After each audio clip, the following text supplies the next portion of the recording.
자, 이번에 살펴볼 항목은 신경성 식욕부진증 위험입니다. 요즘 SNS나 TV만 봐도 몸매 관리를 위해 열심히 운동하거나 식단 관리하시는 분들 참 많이 계시죠.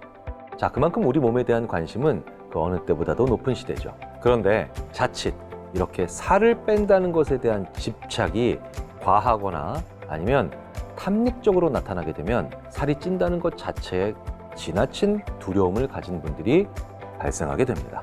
그리고 이런 경향이 심해지면 신경성 식욕부진증이라고 하는 일종의 정신질환의 위험도 커지게 됩니다.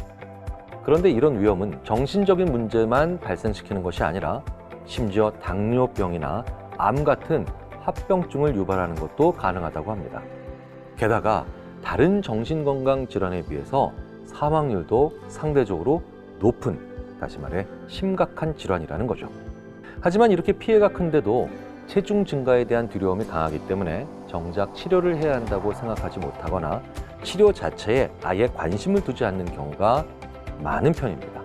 몸매, 다이어트, 이른바 살, 이런 것들에 특히 민감해지는 시기가 언제일까요?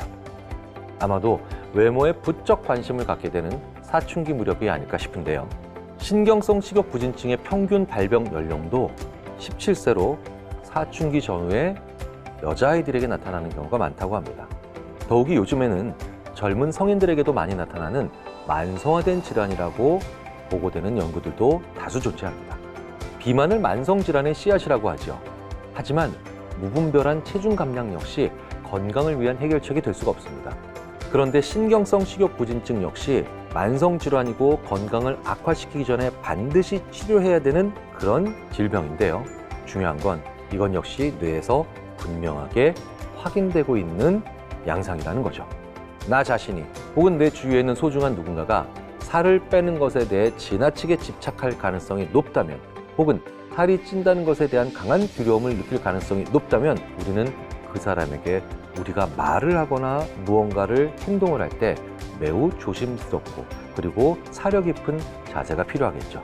그렇다면 그 가능성을 어떻게 확인할 수 있을까요? 바로 뇌의 분석을 통해서 확인하실 수 있습니다.